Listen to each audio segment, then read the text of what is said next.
राई नृत्य की ये धुन और उस पर थिरकते ये हैं गुन्नौर से कांग्रेस के विधायक शिवदयाल बागरी। थिरकना तो ठीक था, लेकिन डांसर के सामने विधायक बेकाबू हो गए। नाचते नाचते विधायक शिवदयाल बागरी राई डांस के दौरान अपने होठों में नोट फंसाकर डांसर के होठों में डालते नजर आते हैं। अब इसका वीडियो तेजी से वायरल हो रहा है। लोग अब विधायक को ट्रोल भी कर रहे हैं। चूंकि विधायक जनप्रतिनिधि हैं, ऐसे में उनसे इस तरह की हरकत की अपेक्षा कोई नहीं करता। बताया जा रहा है कि गुन्नौर विधानसभा इलाके में ही राई नृत्य का प्रोग्राम रखा गया था, जहां गुन्नौर विधानसभा इलाके के विधायक शिवदयाल बागरी को भी आमंत्रित किया गया। पहले तो विधायक नाच देखते रहे, फिर उत्साहित होकर महिला डांसर का हाथ पकड़कर नाचने लगे।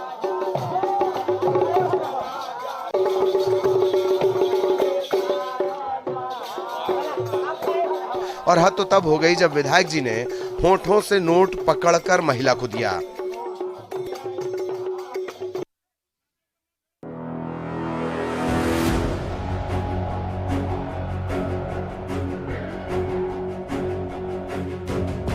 ये ट्रक भी सामान्य गाड़ियों की तरह पेट्रोल पंप पर फ्यूल भरवाने आया था, लेकिन उसके बाद जो हुआ वो चौंकाने वाला है। सावधानी हटी, दुर्घटना घटी। सड़क हादसे पर बनी इस कहावत को यह घटना बिल्कुल सच साबित करते हुए दिख रही है। तस्वीरें पुणे सतारा हाईवे स्थित एक पेट्रोल पंप की हैं। यहां डीजल भरवाने आया ट्रक सीधे मशीन को तोड़ते हुए आगे बढ़ जाता है। वायरल हो रहे इस वीडियो में आप देख सकते हैं कि एक पेट्रोल पंप पर जीप खड़ी है और वो अपने टंकी में पेट्रोल भरवा रही होती है। तभी पीछे से एक ट्रक आता है और तेल भरवा रही जीप को टक्कर मारते हुए आगे पेट्रोल पंप की मशीन को उखाड़ते हुए चला जाता है। डीजल भरवा रहे एक 4 पहिया वाहन भी इसकी जद में आ गया। वहीं पास खड़ा कर्मचारी भागकर अपनी जान बचाता है। गनीमत ये रही कि इस हादसे में किसी तरह की जनहानि नहीं हुई। बताया जा रहा है कि चक्कर आने की वजह से ड्राइवर ने अपना नियंत्रण ट्रक से खो दिया और यह हादसा हुआ।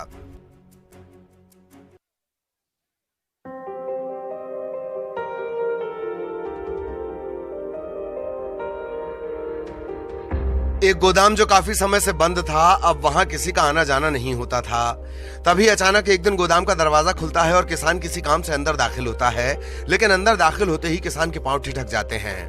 वहां एक अजीब सी आवाज आती है। वो आवाज थी सांप की फुफकार की।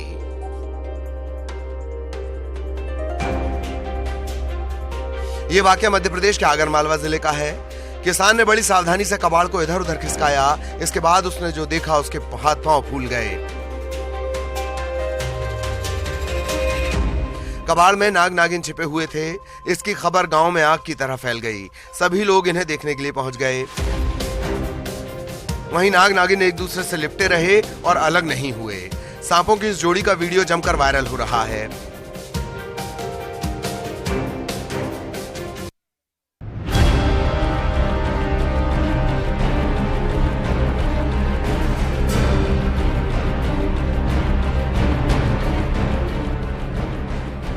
मध्य प्रदेश के ग्वालियर में बीच सड़क पर युवकों के 2 गुटों में जमकर मारपीट हो गई। इसका वीडियो भी सामने आया है। इसमें युवक एक दूसरे की पिटाई करते नजर आ रहे हैं। बताया जा रहा है कि यह विवाद एक युवती के चक्कर में हुआ। पहले तो दोनों पक्षों में विवाद हुआ, लेकिन बाद में नौबत मारपीट तक पहुंच गई। फिर क्या था, सभी एक दूसरे पर टूट पड़े। वहीं वीडियो में एक युवती भी दिख रही है जो बीच बचाव करती नजर आती है। ये घटना शहर के बेजाताल इलाके की है। वहीं इस मारपीट को लेकर सड़क पर जाम जैसी स्थिति बन गई। रास्ते से गुजरने वाले लोग गाड़ियां रोककर इस ड्रामे को देखने लगे। बहरहाल घटना में अब तक किसी भी पक्ष की तरफ से कोई शिकायत दर्ज नहीं करवाई गई है।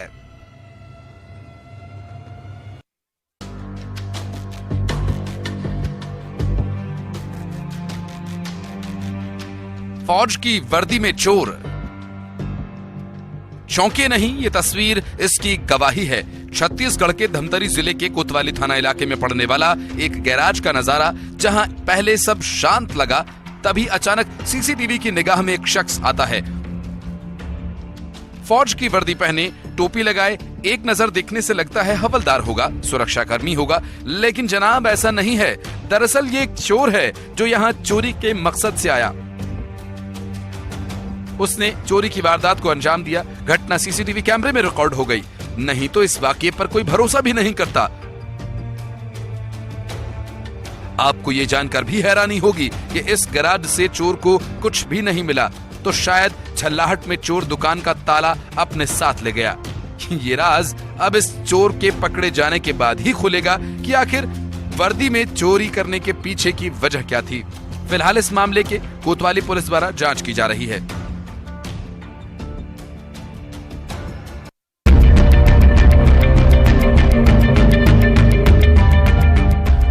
जमीन विवाद कहाँ नहीं होते और विवाद में मारपीट भी आम है। तस्वीरें राजधानी रायपुर की है। यहाँ जमीन विवाद में घर से बुलाकर एक महिला की पिटाई कर दी गई। ये पूरी घटना सीसीटीवी में कैद हो गई। हालांकि ये घटना पुरानी है, जो 14 अप्रैल की बताई जाती है। तस्वीरें देखिए, एक घर के बाहर कुछ लोग खड़े हैं, तभी घर के अंदर से एक महिला निकलती है, जिससे विवाद शुरू होता है। फिर नौबत मारपीट तक पहुंच जाती है। बताया जाता है कि महिला का जमीन को लेकर विवाद चल रहा है, जिसके संबंध में बार डांसर सहित कुछ लोगों ने महिला के साथ इस वारदात को अंजाम दिया। इधर पीड़िता ने पुलिस पर एफआईआर दर्ज नहीं करने का आरोप लगाया।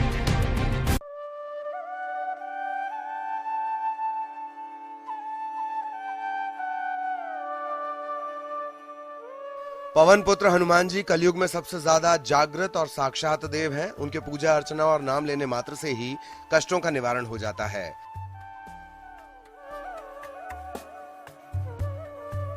अंबिकापुर जिला मुख्यालय से करीब 15 किलोमीटर दूर ग्राम पंचायत लमगांव के चोरकी डीह में एक चमत्कारी हनुमान मंदिर है।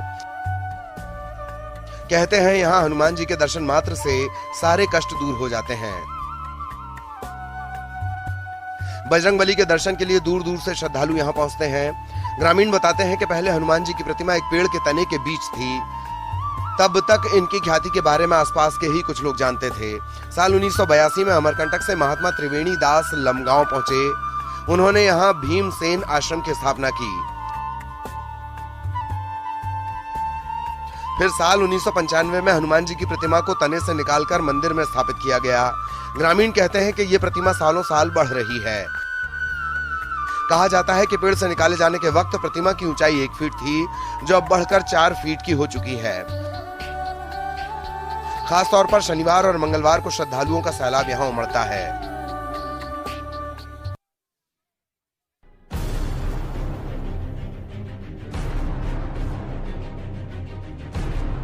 सोमवार सुबह वंदे भारत एक्सप्रेस 5:45 पर रानी कमलापति स्टेशन से रवाना हुई थी। ट्रेन सुबह 6:30 बजे जब विदिशा रेलवे स्टेशन क्रॉस कर रही थी, तभी कोच C10 में सफर कर रहे एक बुजुर्ग की सेहत अचानक बिगड़ गई।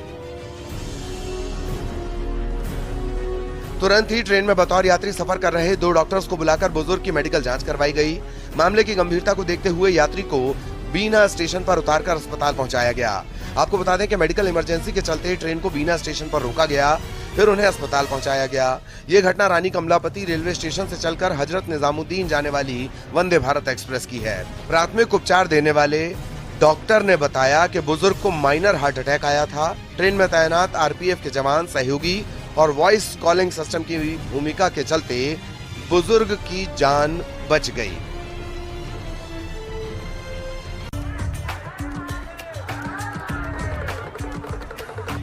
सीहोर के कुबेरेश्वर धाम वाले पंडित प्रदीप मिश्रा को कौन नहीं जानता।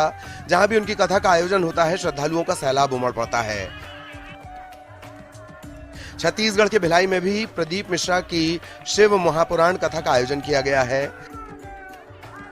लाखों की संख्या में श्रद्धालुओं के पहुंचने का अनुमान है, लिहाजा प्रशासन ने सुरक्षा के कड़े इंतजाम किए। करीब 2500 जवानों को सुरक्षा में लगाया गया है। कथा में सुरक्षा व्यवस्था को लेकर जिले के एसपी ने पुलिस के अधिकारियों के साथ बैठक की और कथा में सुरक्षा व्यवस्था के साथ साथ ट्रैफिक को लेकर कई निर्देश दिए। कथा स्थल पर निगरानी के लिए 200 सीसीटीवी कैमरे लगाए गए हैं। कथा में लाखों की भीड़ को देखते हुए ट्रैफिक में बदलाव किया गया है। सेंट्रल एवेन्यू में आवागमन बंद रहेगा। इसके साथ ही 2.5 मिलियन से ग्लोब चौक तक रास्ता सुबह 11 से शाम 5 बजे तक बंद रहेगा।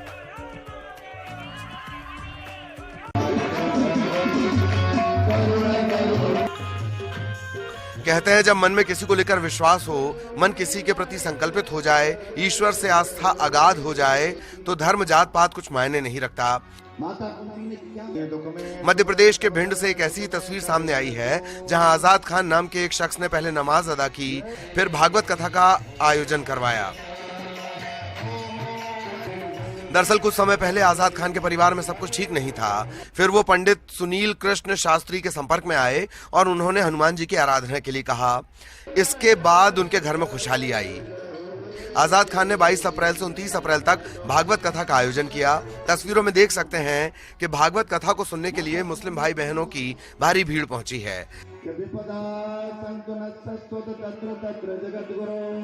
कथा से पहले शहर भर में कलश यात्रा निकाली गई। इसमें आजाद खान धार्मिक ग्रंथ भागवत कथा को सिर पर रख कर आगे आगे चल रहे हैं।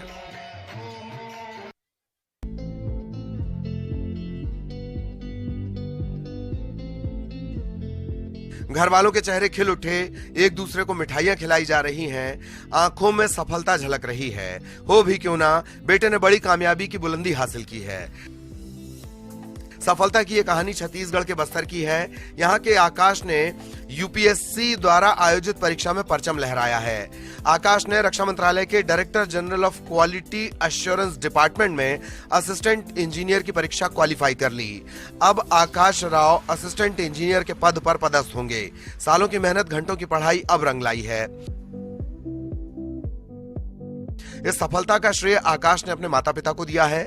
आकाश ने बताया कि यूपीएससी के द्वारा आयोजित इस परीक्षा में महज 14 सीट पर ही रिक्तियां थीं। इसमें आकाश को 12वां स्थान हासिल हुआ। परिवार के साथ साथ उनके शिक्षक और साथियों ने इस सफलता की बधाई दी।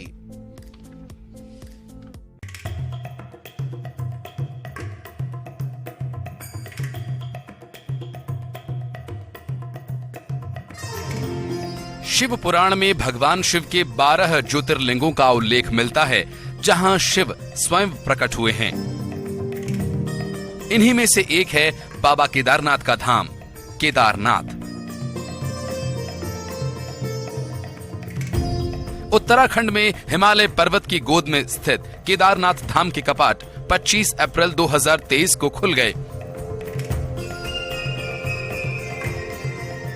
मंगलवार की सुबह 6:20 पर श्रद्धालुओं के लिए कपाट खोले गए। कपाट खोले जाने के शुभ अवसर पर केदारनाथ मंदिर को 35 क्विंटल फूलों से सजाया गया। 10,000 से ज्यादा श्रद्धालुओं को इस पावन बेला पर दर्शन करने का साक्षी बनने का मौका मिला। इस दौरान श्रद्धालुओं पर हेलीकॉप्टर से पुष्प वर्षा की गई। कपाट खुलने के बाद धाम में पहली पूजा प्रधानमंत्री नरेंद्र मोदी के नाम से की गई। कपाट खुलते ही धाम महादेव के जयकारों से गूंज उठा। इसके बाद शिवलिंग के मुख्य पुजारी ने गर्भगृह में भगवान केदारनाथ की विशेष पूजा अर्चना की और इसके बाद ग्रीष्मकाल के लिए केदारनाथ के दर्शन की शुरुआत हुई।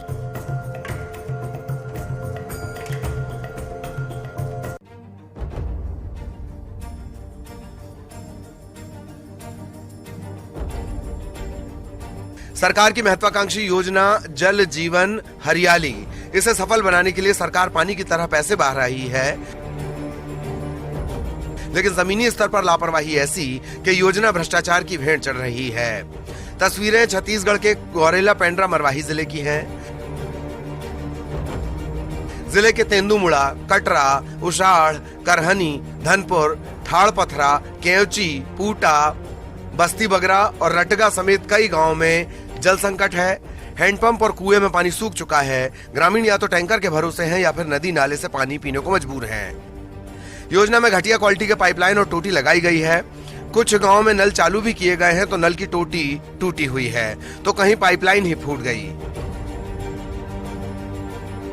इसके चलते सड़क पर पानी बह रहा है। वहीं इस मामले को लेकर पीएचसी विभाग के अधिकारी अपनी जिम्मेदारी से पल्ला झाड़ते नजर आ रहे हैं।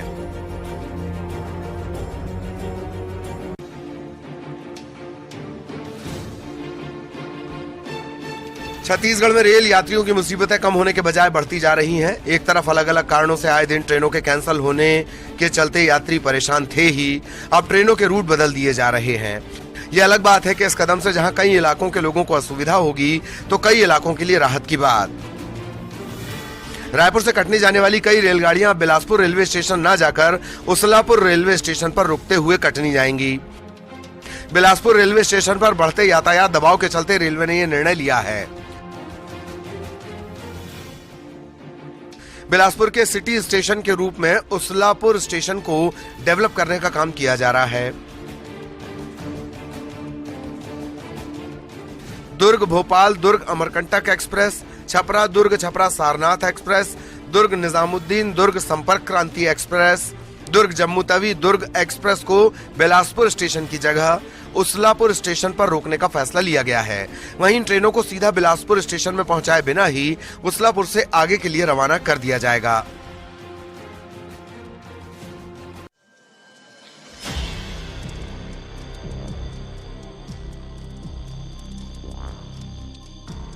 एक स्विमिंग पूल जिसे 7 साल पहले शुरू हो जाना था, अब तक उसमें डुबकियां लगनी थी, लेकिन वो अब भी निर्माणाधीन है। बदहाली और सिस्टम की सुस्त रफ्तार की कहानी है जांजगीर चांपा जिला मुख्यालय के पहले स्विमिंग पूल की, जो 7 साल में भी पूरा ना हो सका। आपको जानकर हैरत होगी कि इसे 1.5 साल में पूरा हो जाना था। पुल के लिए 1,82,00,000 का बजट निर्धारित था, लेकिन अभी भी इसका निर्माण अधूरा है। स्विमिंग पूल का निर्माण कार्य नगर पालिका की निगरानी में ठेकेदार से कराया जा रहा है। ठेकेदार के सुस्त रवैये और लेट लतीफी के चलते खिलाड़ियों में काफी नाराजगी देखी जा रही है। वहीं इस मामले में नगर पालिका के अधिकारियों और अध्यक्ष का कहना है कि स्विमिंग पूल का निर्माण कार्य पूरा हो चुका है, टेस्टिंग का काम करवाया जा रहा है, जल्द ही पुल चालू हो जाएगा।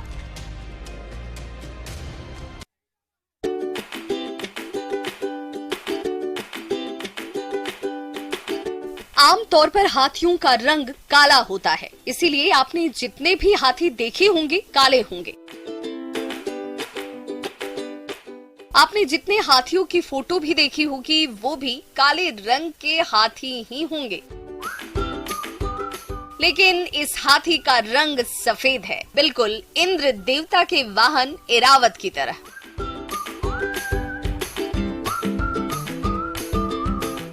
वीडियो में 2 हाथी सड़क पर चलते हुए दिखाई दे रहे हैं। इसमें एक हाथी सामान्य रंग का है जो आगे आगे चलता दिख रहा है। ठीक उसके पीछे सफेद सा दिखाई दे रहा एक हाथी मस्त होकर चल रहा है। आसपास लोगों की भीड़ लगी है। ये हाथी जिधर से भी गुजर जा रहा है वहाँ बड़ी हैरत से लोग इसे देख रहे हैं। आपने दशरथ माझी की कहानी तो सुनी ही होगी, जिसने अपने पत्नी के लिए पहाड़ को चीर कर रास्ता बना दिया था। ठीक उसी तरह इसी से मिलती जुलती कहानी नक्सल प्रभावित गांव केरीकोना की है। इस गांव में लगभग 20 परिवार निवास करते हैं। इस गांव तक पहुंचने के लिए पगडंडी वाला पथरीला रास्ता था, जिससे ग्रामीणों को आने जाने में बेहद परेशानियों का सामना करना पड़ता था। ऐसे में गांव के ही कुछ लोगों ने पहाड़ को काटकर चौड़ा रास्ता बना दिया, जिससे गांव वालों को आने जाने में कोई दिक्कत न हो। इस गांव में पहुंचने के लिए रास्ते में छोटे नाले भी पड़ते हैं। इन्हें पाटने के लिए ग्रामीणों ने खुद ही लकड़ी का पुल बनाया। वहीं नक्सल प्रभावित इस गांव में बिजली की बात करें तो यहां पर बिजली विभाग द्वारा कोई विद्युत पोल नहीं लगाया गया है। इस समस्या को भी ग्रामीणों ने खुद ही सुलझा लिया। उन्होंने दर्जनों लकड़ी की बल्ली लगाकर उसमें बिजली के तार फंसाकर अपने गांव तक बिजली पहुंचाई। शासन प्रशासन की तरफ से किसी प्रकार की पेयजल की व्यवस्था नहीं किए जाने पर ग्रामीणों ने 2 कुएं खोदे, जिससे वो अपनी प्यास बुझाते हैं।